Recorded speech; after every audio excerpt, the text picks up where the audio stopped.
पता है किसी भी ट्रेडर के दो सबसे बड़े दुश्मन होते हैं, होप और ग्रिड। और अगर आप भी ट्रेडर है ना, तो थोड़ी सी देर के अंदर आप इसको खुद से भी रिलेट कर लेंगे। और वीडियो के लास्ट में एक बोनस टिप भी देने वाला हूं, तो वो भी सुन के जरूर जाना। तो पता है सभी ट्रेडर के साथ क्या होता है, इनिशियल फेज में तो ये होता ही होता है। आपने कोई ट्रेड इनिशिएट की 100 रुपए पर, और वो घट के आई 90, फिर 80, फिर 75, फिर आई 60। उसके बाद भी आपको होप रहेगी कि ये वापस 100 रुपए चली जाएगी, तो मैं काट लूंगा, मेरा लॉस कवर हो जाएगा। और ये जो आपकी होप है ना, ये इतनी खतरनाक है, ये 60 से पहुंच जाएगी 30, और उसके बाद आप काटने की कोशिश करेंगे। फिर सोचेंगे इस 30 का भी क्या करूं, चले जाने दो जीरो, क्या पता कुछ मिरेकल हो जाए और ये वापस से 100 रुपए चले जाए और मेरा लॉस कवर हो जाए। तो ये होप इस तरीके से मारती है। और नेक्स्ट चीज है ग्रिड। ग्रिड इतनी खतरनाक है कि वो होप से भी ज्यादा अफसोस कराती है।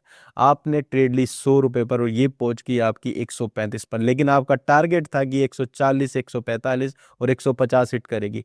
135 पर पहुंच चुकी है और अब यहां से वो धीरे धीरे अप एंड डाउन एक कंसोलिडेशन फेज में चली गई। और आपका 140 का टारगेट है वो हिट नहीं कर रही है, लेकिन वहां से वापस पहुंच गई 120, फिर पहुंच गई 100, और अभी आपको लग रहा है कि ये पहुंचेगी 140 और वहां से आपकी ट्रेड माइनस में ही कट होगी। और ये कई बार आपके साथ हुआ होगा।